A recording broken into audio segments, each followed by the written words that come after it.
अलसीगढ़ की इस पावन धरा की जाजम पर विराजमान मेरे सभी क्रांतिकारी साथियों, नेट कोतवाल, बड़े बुजुर्ग, मेरे आइन काकिन बाबी, सभी आज विश्व आदिवासी अधिकार दिवस की हार्दिक शुभकामनाएं, जोहार अर्पित करता हूं। और आज के दिन का विशेष महत्व अधिकारों के लिए है कि आखिर हमें कहां जरूरत आई है कि ये सब दिन याद करने पड़ रहे हैं, जबकि अधिकार तो मिले हुए हैं। तो बात, मैं एक सेमी गवर्नमेंट एम्प्लॉय हूं, तो मैं शुरुआत गवर्नमेंट कर्मचारी और सेमी गवर्नमेंट कर्मचारी से ही करूंगा।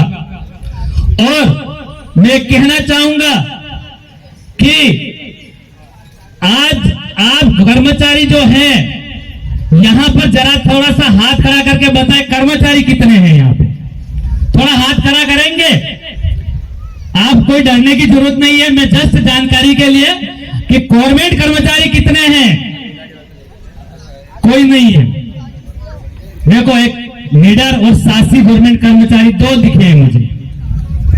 क्या मैं ये कहना चाहता हूं कि आपने जिस समाज, जिस समुदाय के सर्टिफिकेट से नौकरी पाई है और जिस समाज और समुदाय के सर्टिफिकेट से आप इन ऊंचे ओहदों पर बैठे हो, तो क्या आपका फर्ज नहीं बनता कि आप समाज के लिए कुछ करो? यहां पर जो भी कर्मचारी हैं, उनको मैं खूब खूब धन्यवाद, जोहार देता हूं कि आप इस मुहिम, इस कार्य का हिस्सा हैं और समाज के लिए लगे हुए हैं। पर मैं उन कर्मचारियों के लिए विशेष बोलता हूं जो इस समाज के सर्टिफिकेट को लेकर समाज में चल रहे हैं और केवल दिखावे के लिए चल रहे हैं। आपको पता है कि आपको जो नौकरी मिली है, आपको जो ओहदे मिले हैं, तो समाज के सर्टिफिकेट से मिले हैं। फिर आप उदयपुर में बड़ी बड़ी हवेलियां लगा के बैठे हो, मेरी बातें रिकॉर्ड करो तो उन तक पहुंचाओ।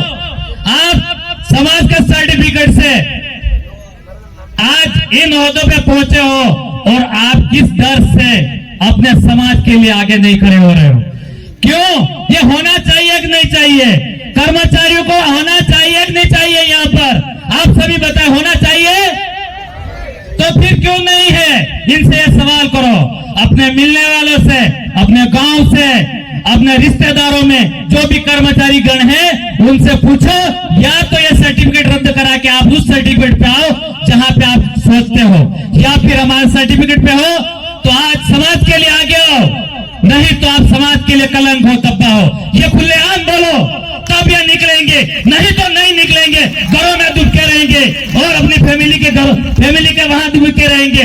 केवल और केवल 5 लोगों को चलाना तो कोई भी चला लेता है, जानवर भी चला लेते हैं। देखा होगा, एक चींटी भी एक रास्ते में चलते दूसरे के साथ चलते हैं। पर हमारे मनुष्य होने का और हमारे शिक्षित होने का इतना बड़ा दुख हो रहा है कि हमारे पास कर्मचारी नहीं। ये कितनी बड़ी दुख की बात है, ये सोचो। क्या आप लोग यहाँ पर बैठे हैं, उनके ऊपर सवाल उठाता हूं मैं। आपको पूछना चाहिए या नहीं चाहिए? क्यों नहीं पूछते हो आप? हम तो पूछते हैं। मैं सेमी गवर्नमेंट कर्मचारी हूं और आज मैं भी कहता हूं कर्मचारियों को कि निकलो। आपको आपके भाई जो जिस रास्ते पे चल रहे हैं, आपके भाई जिस उलगुलान के लिए निकल पड़े हैं, उस उलगुलान को बढ़ाने के लिए उनको हमारी जरूरत है, कर्मचारियों की जरूरत है। क्योंकि कोई भी बड़ा उलगुलान हो, कोई भी बड़ी क्रांति हो, तो जरूरत किसकी पड़ती है? सबको पता है, धन की। और धन हमारे समाज में बैठे हुए हम जैसे कर्मचारियों को देना चाहिए कि नहीं देना चाहिए? या फिर ये बेरोजगार ही देते रहेंगे? उदयपुर में जो दिहाड़ी मजदूरी करते हैं, आज उन्होंने 100, 50, 500 दिए हैं और कर्मचारियों को बोलते हैं तो क्या बोलते हैं कि कौन सा पैसा मांग रहे हो, किस बात का पैसा मांग रहे हो, क्यों? तो उन समय उनको कहो कि आप लगा दो, आपके आगे जो लगाना हो, हमारा सर्टिफिकेट हमको दे दो, हम तो ये जानते हैं। इस तरह के सवाल जब तक नहीं करोगे तब तक ये कर्मचारी गण नहीं जागेंगे। इनको जगाना अपना फर्ज है और जगाएंगे। क्यों? मुझे दुख उस बात का हुआ जब टीएफ की बात आती है, गिरवा ब्लॉक में टीएफ की बात आई थी, तो उस समय हमको टीएफ के मात्र हम 5 से 7 बैठे हुए हैं, तो बाकी सब क्या गिरवा में इतने ही कर्मचारी है क्या? क्या गिरवा में नौकरी वाले नहीं है, नहीं पढ़ते हो क्या? ये देखने वाली बात थी। तो मैं कर्मचारियों के लिए ये संदेश देके जा रहा हूं कि उन तक ये संदेश पहुंचाओ कि आपको आह्वान है कि आप पहुंचो। अब बात आती है दूसरी, जहां तक अभी सबको पता है कि आरक्षण, पता है आपके लिए क्या बवाल है। 5वीं अनुसूची आप सभी जानते होंगे, जो रेगुलर और सक्रिय कार्यकर्ता है वो अच्छे से जानते हैं 5वीं अनुसूची क्या है। तो मैं थोड़ा सा पुराने भारत और जहां पर मनुवादी भारत की तरफ जाऊंगा, आपको ताकि समझ में आए। आपको पता है मनुवादी ब्राह्मण में प्रशासन की व्यवस्था क्या थी? कि व्यवस्था यह थी कि ब्राह्मण, क्षत्रिय, वैश्य और शूद्र, ये व्यवस्था थी। ये पौराणिक भारत की बात कर रहा हूं जहां मनुवादी प्रशासनिक व्यवस्था लागू होती थी। अब क्या हुआ, उसमें ब्राह्मण तो सबसे बड़ा आदमी हो जाता था, मतलब भगवान से बढ़ के तो वो था ही नहीं, कहते थे हम तो भगवान हैं, उन्होंने अपने आप को घोषित किया था। तो उनको शिक्षा का अधिकार, उनको हर तरह का अधिकार उन्हीं के पास था।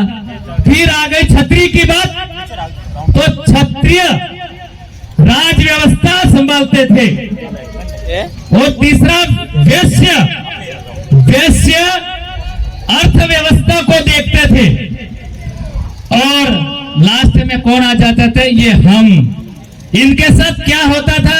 आप पढ़े, आप समाज के जागरूक व्यक्ति से समझे, समाज के जागरूक जो प्रबुद्ध जन हैं उनसे समझे, अपने बाप दादाओं से समझे कि क्या होता था उनके साथ। फिर जब संविधान में 5वीं अनुसूची लागू हुई और जब संवैधानिक रूप से भारत को जब 4 भागों में बांटा गया था, पहला भाग था जनरल, जो समृद्ध भारत का भाग कहलाता था। दूसरा भाग था एससी, जो अनुसूचित क्षेत्र, और बात हम इसी क्षेत्र की पढ़ रहे हैं जो कि हमारा यहाँ पे हम खड़े हैं, वो अनुसूचित क्षेत्र में आता है।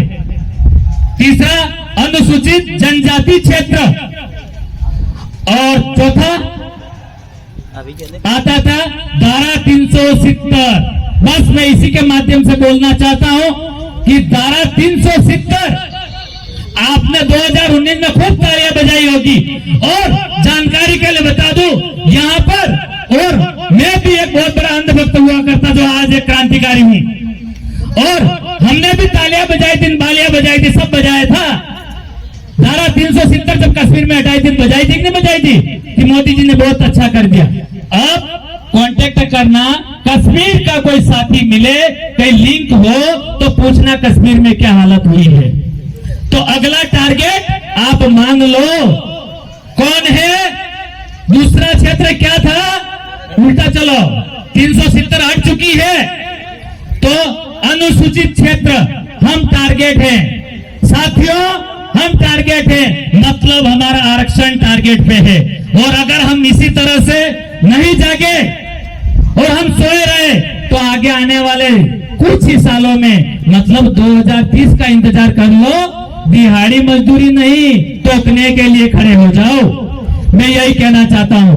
और इस बात से आप यह सहमत है कि अगर आपका आरक्षण हट जाएगा तो आपकी नौकरी लगनी संभव है या नहीं? क्या संभव है? या फिर सब लग जाओगे? तो फिर आपको लड़ना है। लड़ना मतलब डट लेके नहीं निकलना है, संवैधानिक तरीके से लड़ना है या नहीं लड़ना है? एक बार बोलो तो सही जोर से, लड़ना है या नहीं? तो फिर दम निकालो। यही से तो मैसेज जाता है कि ये लोग एक हो चुके हैं, अपने अधिकारों के लिए लड़ चुके हैं। मैं इन्हीं शब्दों के साथ अब ज्यादा नहीं बोलकर, मुझे जो समय दिया गया था 5 मिनट, उसी के अंतर्गत मैं अपनी वाणी को विराम देता हूं। जय जोहार, जय आदिवासी, जय प्रदेश, जोहार मेरे मूल मालिकों। बहुत बहुत धन्यवाद वीरूलाल जी, आपने बहुत ही कम समय में बहुत सारी संवैधानिक तरीके से जो बातें बतानी चाहिए थी वो बता दी। इसी के साथ साथियों